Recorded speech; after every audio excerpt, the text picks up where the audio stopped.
Okay. Thank you all so much for being here this afternoon. I do want to preface this by saying it's been a little while since I've done the facilitating part, so if I'm a little rusty, please forgive me. But I like to do, I like to add humor when things are uncomfortable or you feel a little rusty. So if you see a few emojis sprinkled through the presentation, that was to get us all in the right frame of mind on this Thursday afternoon. So what we're going to talk about today is STAR. And Mr. Madden, if you wouldn't mind, would you read us the definition of STAR? What is STAR? Webster defines STAR as any one object in space that are made of burning gas and that look like points of light in the night sky. Okay, so obviously that's not what we're here to talk about this afternoon. So I know you all were trying to hold your laughter in. I appreciate that. What we are here to talk about today is Renaissance learning, which is also known as STAR. We have STAR reading and math here at Muscle Shoals High School, and utilize those 4 times a year. I believe you all did 3 testing windows last year, and we decided to add a 4th in this year. So basically, in a nutshell, STAR reading and math is an efficient, computer-based, adaptive assessment. And what that means is that it adapts to the student as they perform. So if you have a child that scores really low on their first assessment, the next time they log in to take the STAR, it's going to start them where they left off. So it will start them in 2nd grade math if that's the ceiling that they reached the last time. So it adapts to the student and their individual needs, and it will do that from low to high, high to low. Grades 1 through 12, I know if some of you have kindergartners, as mine were last year, they took something called STAR Early Literacy, which is a kindergarten-specific, pre-K specific version of STAR. But we work on STAR Reading and Math, which is 1 through 12. It is a nationally normed test. There are millions and millions of banked STAR tests across the nation at this point. And so when they give you a percentile, that is where that student lies not only in the state of Alabama, but nationwide. So it's nationally normed and also aligned with ACT Aspire. We checked with STAR last year and asked them if they could work on aligning with the ACT that our 11th graders take, and they are in the process of aligning with that. So that will be a wonderful feature for our high school students once that occurs. I need to turn on a timer here to make sure that we don't go over your time today. Okay, so how to log in. We've got to do the basics here because some of our students don't know how to log in, but also some of our teachers don't know how to log in, some of our counselors, some of our administrators. So we've got to make sure we all know the basics first. So Miss Ryan was kind enough to put together a how to log in sheet for our students, and for the teachers it's the same thing. So you'll follow those instructions. You go to the Muscle Shoals City Schools webpage, click on Employees instead of Students, and go to the Renaissance Place tab, which is under Resource Tools. Once you get to Renaissance, you'll click on I'm a teacher or an administrator. One thing that's very important to remember for students, if you're instructing them, or for you, is that you cannot Google Renaissance Place. You cannot Google STAR in order to log in, because this is a closed, secure website. You cannot find it through Google. So you've got to go to the Muscle Shoals City website under Employees and get to Renaissance Place that way.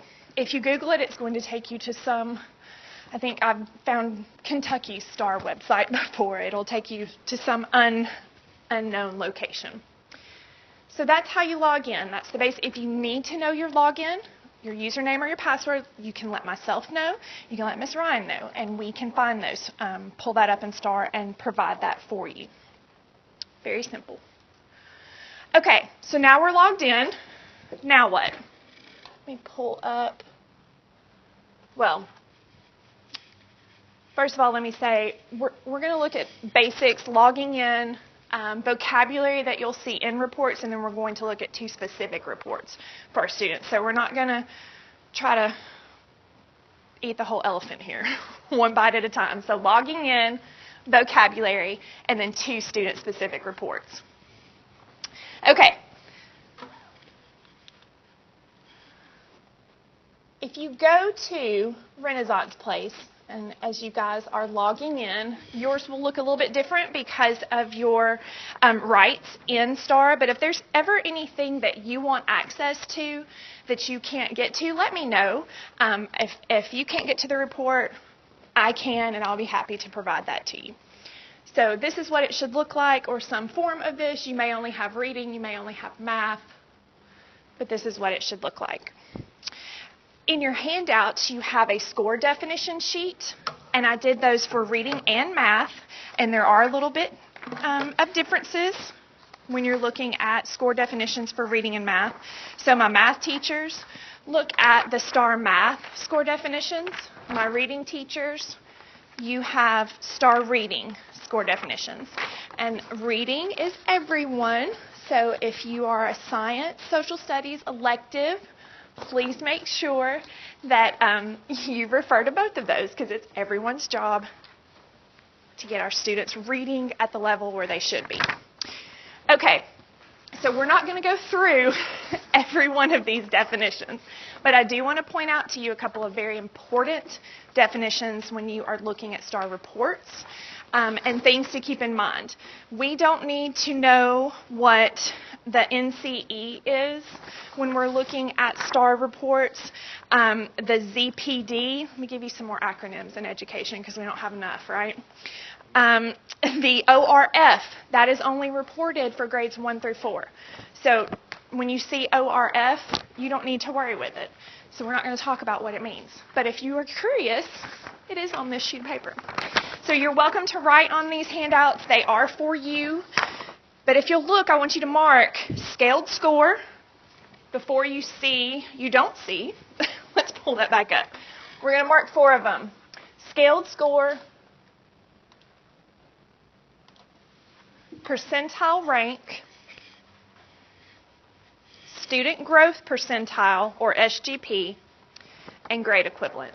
So those are the 4 that we are going to focus on. All right, let's do this. You like my emoji? Okay, scale score. This is what I like to direct teachers and administrators to when you're trying to dig into the data.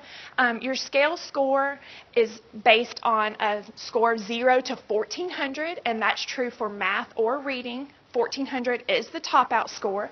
I have seen that done once in 15 years, and it was a 9th grader and they topped out in math, but she had already taken, as an 8th grader, she took Algebra 1, Geometry, and Algebra 2 as trig. So when she topped out, got a 1,400 in STAR Math, she was sitting as a freshman in AP Statistics. Yeah, no one in this room. No, I'm sorry. But she was not able to duplicate that because if you remember, I said it's an adaptive assessment. So it started her at that top out portion whenever she logged in the next time to test, and she was not able to top out again.